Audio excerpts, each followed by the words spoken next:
What's up, Jet Nation? This is Green Bean hanging out in Hershey, Pennsylvania, and we're going to get into some details on our undrafted free agent class when I return.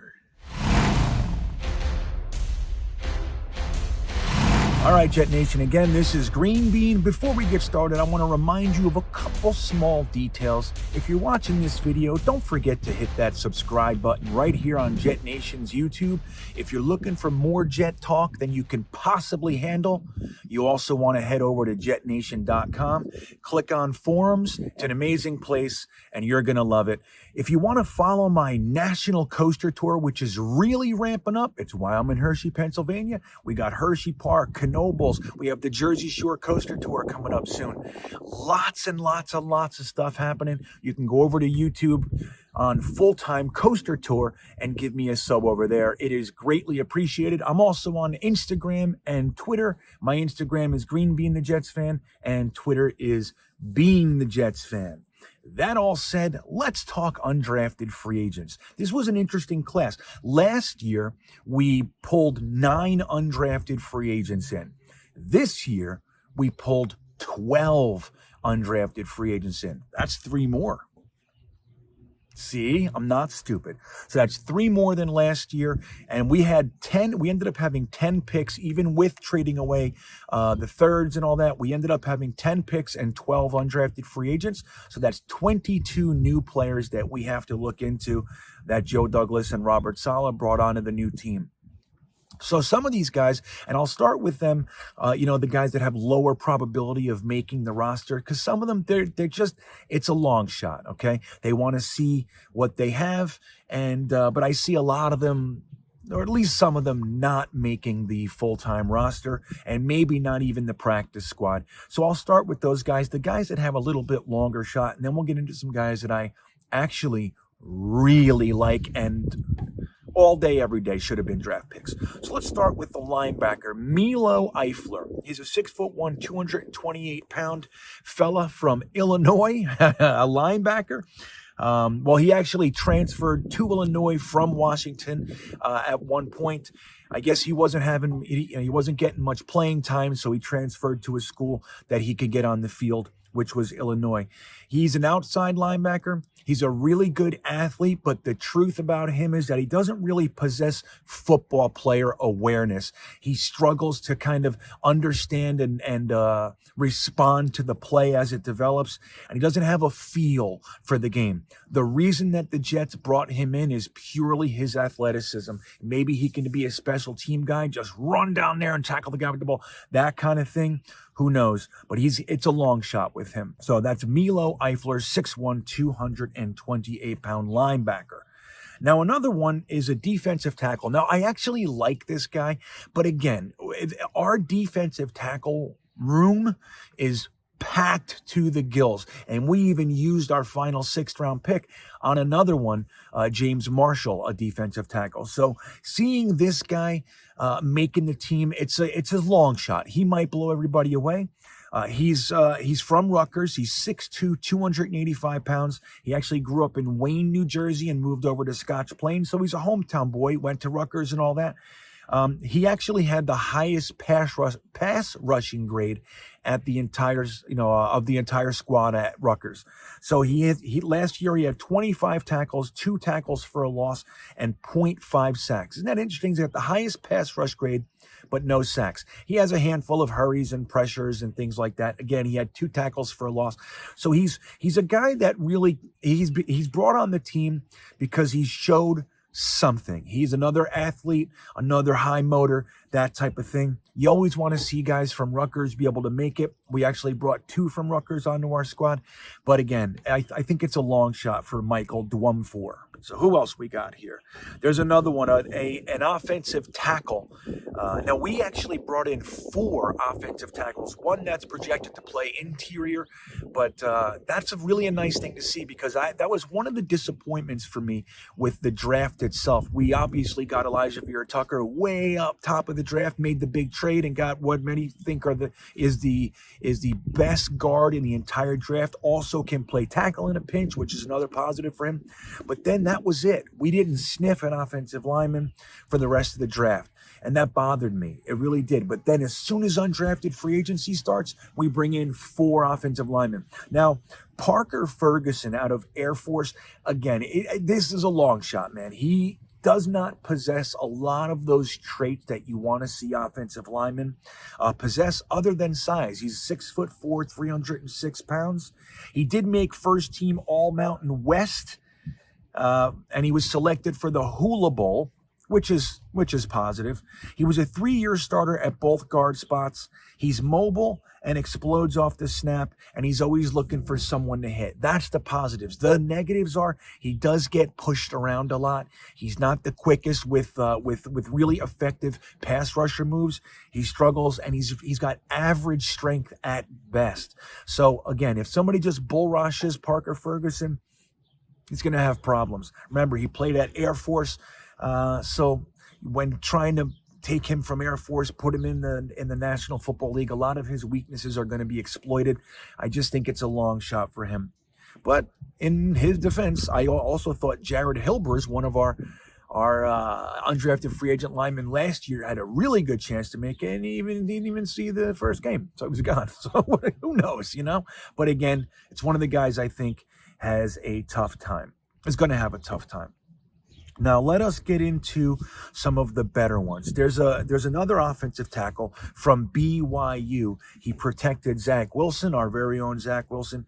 His name is Tristan Hodge. Now, it's spelled H-O-G-E, which could make you think it's Hogue. It could make you think it's Hoge. But from what I understand, it's Hodge. And he may even be a relative of Merrill Hodge. Remember him? We actually almost signed Merrill Hodge one year, but we didn't. So there's that. Now, Merrill Hodge is an NFL legend, so this is the same family line. Now, he's an offensive tackle, again, at a BYU, 6'5", 305 pounds. He also played at Notre Dame first and then transferred to BYU in 2017. Now, this guy, with the COVID protocols and everything, he actually contracted COVID and got pneumonia from it. So he missed a bunch of games. And from what some of the things I read was that when he came back, he was weaker. He didn't really come back 100%. He's not very disciplined. Let's see.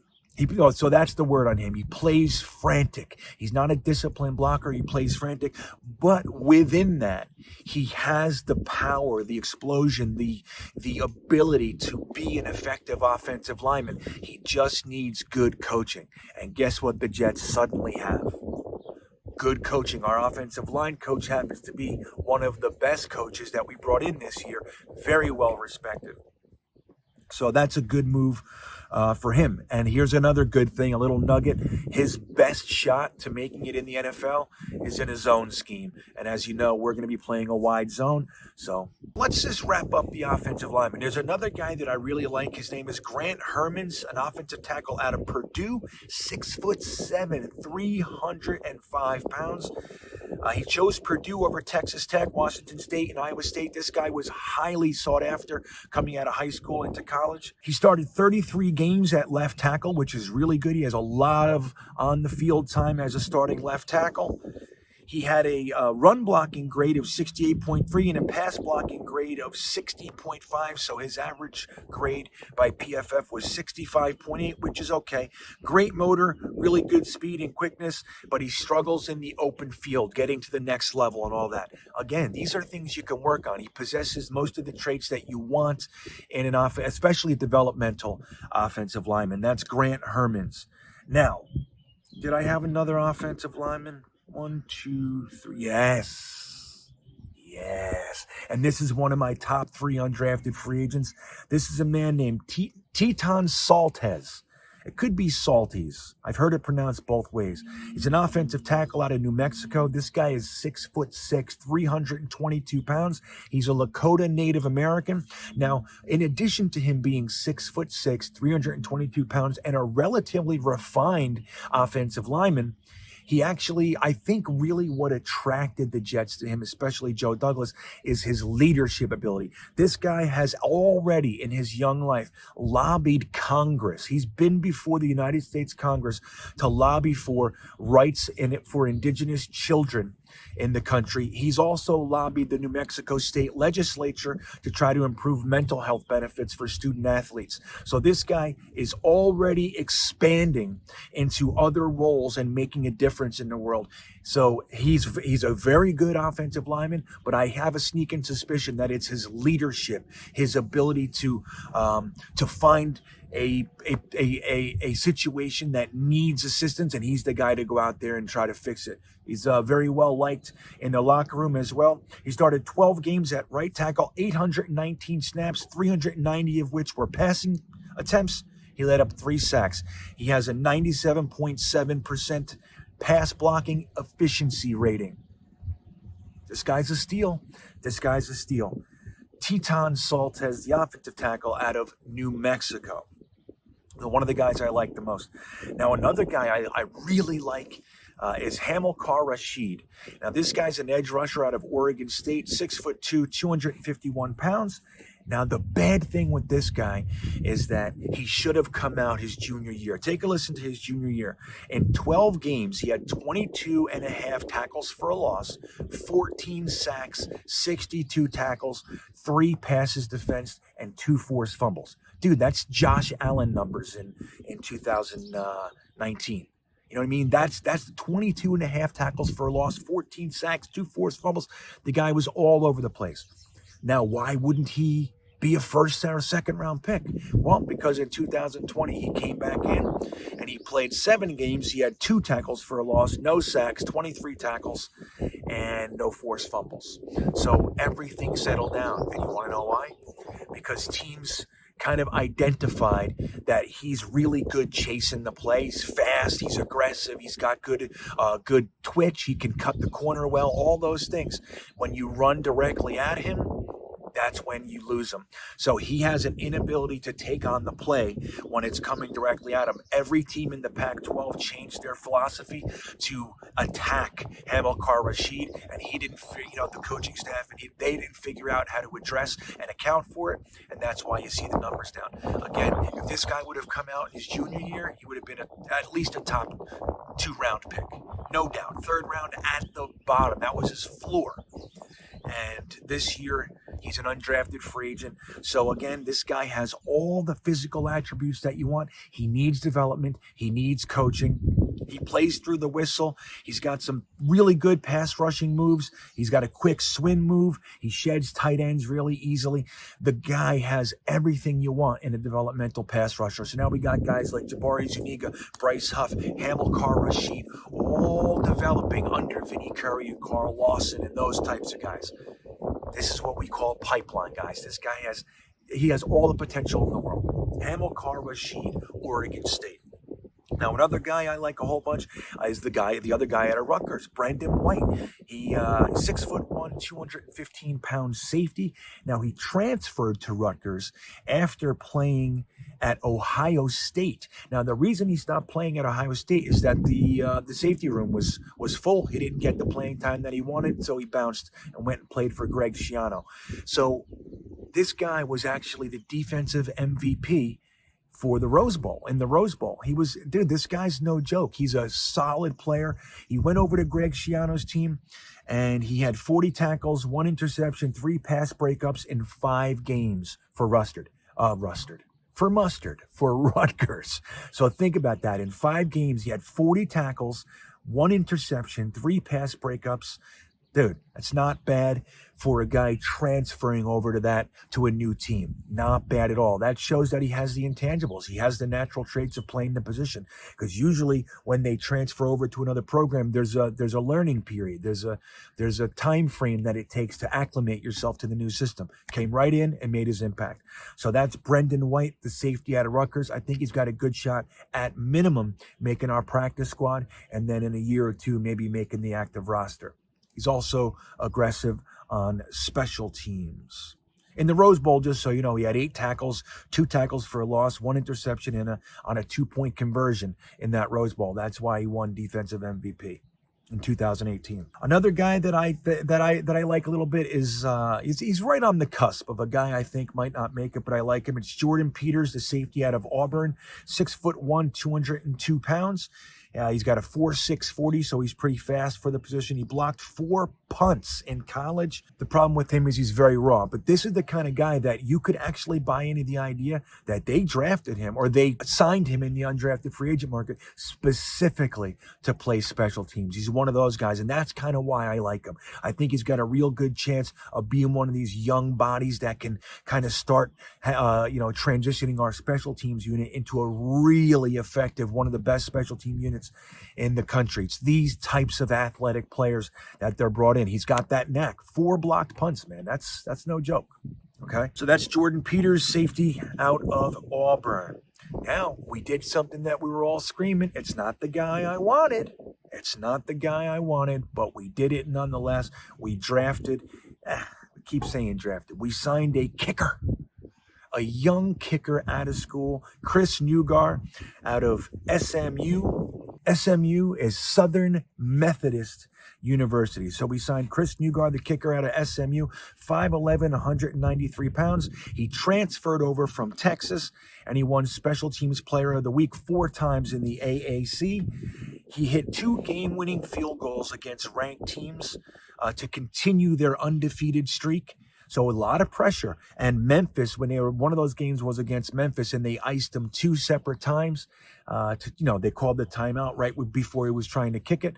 So they iced him twice, and he still made the game-winning kick. So he's got that ability to overcome the pressure, the stress, the high intensity of those types of game-winning moments. He was 17 for 21 on field goals, 43 of 46 point-after attempts. So he's got it. And there's a video floating around of him kicking a 71-yard field goal. Not in game situations, but he kicked it nonetheless. 71 yards. So there's that too. He's got a decently strong leg, and his accuracy is pretty good. So maybe this is our kicker for a while. I'm happy that they just brought one in. I really was hoping for one of the top 3 of Jose Borregales, Riley Patterson, or Evan McPherson. Evan McPherson was drafted in the 5th round. So that shows you how much teams liked him. But at least we brought one in. Now that brings us to our number 1 guy. The guy I was screaming about since the end of the 3rd round. If we would have taken this guy in the 4th round, I would have been happy about it. No joke. I would have justified it. I would have validated it. I would have supported it. I would have loved it. The fact that we didn't take him through the 4th, through the 5th, through the 6th, aggravated me like nobody's business. In a very similar way as not taking Bryce Hall in last year's 4th round pissed me off. We had 3 4th round picks, and I couldn't believe that we weren't taking Bryce Hall with one of those picks, taking James Morgan over Bryce Hall, taking LaMichael Pirine over Bryce Hall. I didn't understand it. I was livid. And then he got him in the 5th. So there you go. And I was like, okay, well, now it makes some sense. The same thing applies with Kenny Yeboah, the tight end out of Ole Miss. This guy's amazing. I actually just made a full breakdown video describing his pros and cons and his scouting report and all that sort of stuff on why I like him so much. I made that video will be coming out on Green Bean Jets Fan later today or tomorrow at the latest, or whenever this comes out. I don't know. It's going to be out there soon. But I love this guy. And look, we didn't use our pick on him, and he became our priority free agent. Priority. He was the first guy we signed. We gave him a $180,000 guarantee with a $20,000 signing bonus, which, if I'm not mistaken, is the highest you can give an undrafted free agent. Oh, I forgot one guy. I'll get to him in a second. But it showed that they clearly liked him a lot. They knew he was going to make it through. They thought it was a good chance. I don't know why. It has to be with production. But this guy's really good. He played 4 years at Temple. He was actually a 6'4", 215-pound wide receiver. Matt Rule saw something else in him, helped him bulk up to become a tight end. And then after the end of 4 years at Temple, he transferred over to Lane Kiffin's offense at Ole Miss, and the rest is history.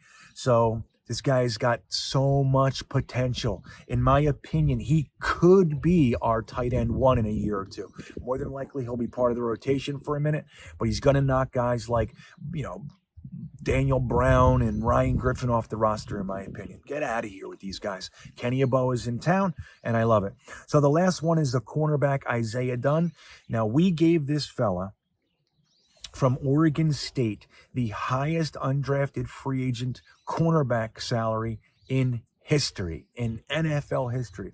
So we gave him $160,000 guaranteed with a $20,000 signing bonus for $180,000. Kenny Yeboah was $200,000, all said and done. This is a cornerback out of Oregon State, 6 foot, 189 pounds. He ran a 4.3 240. He's got 35.5-inch vertical, and they liked him a whole bunch. He's got great coverage skills. He's got the ability to sniff out the ball. So this is one of those guys. I think they want to develop him. They want to keep him on the roster, in the back end of the roster, and they want to develop him. He's got a really good shot of making the roster. And it doesn't always work out just because they gave him the money that they're going to make it. Look at Shaheem Carter. We gave him a similar contract last year, and he's not on the team anymore. So that happens. But then for now, it shows that they wanted him on the team. They wanted to get a closer look at him. They wanted to give him a shot to be a New York Jet. So there you have it. That's our undrafted free agent class. Again, guys I really like: Teton Saltes, Hamilkar Rasheed, Kenny Yeboah, Tristan Hodge, Brendan White, Grant Hermans, Chris Newgar, and Jordan Peters, along with Isaiah Dunn. Those guys have a pretty good shot of making the roster, if you can believe that, or at least the practice squad, sticking around with us for a little while. Teton Saltes, or Saltes, I don't think that guy's going to even be able to be kept on the practice squad. He's one of those guys. I think that if we try to stash him on the practice squad, somebody's going to scoop him up, because he can start. He can play. He can make the 53. All right, so that's might be what we're doing. Keep an eye out for those guys. That's our 12-player free agent class. I like it a whole bunch, just like I liked last year's free agent class. Look at guys like Bryce Huff, Javelin Guidry, Lamar Jackson. They all played last year, all of them. It's incredible. So I think you're going to see some more of that this year. I really like how Joe Douglas is attacking the undrafted free agents, and it's about damn time. So there you have it. I hope you're having a great day. Go Jets.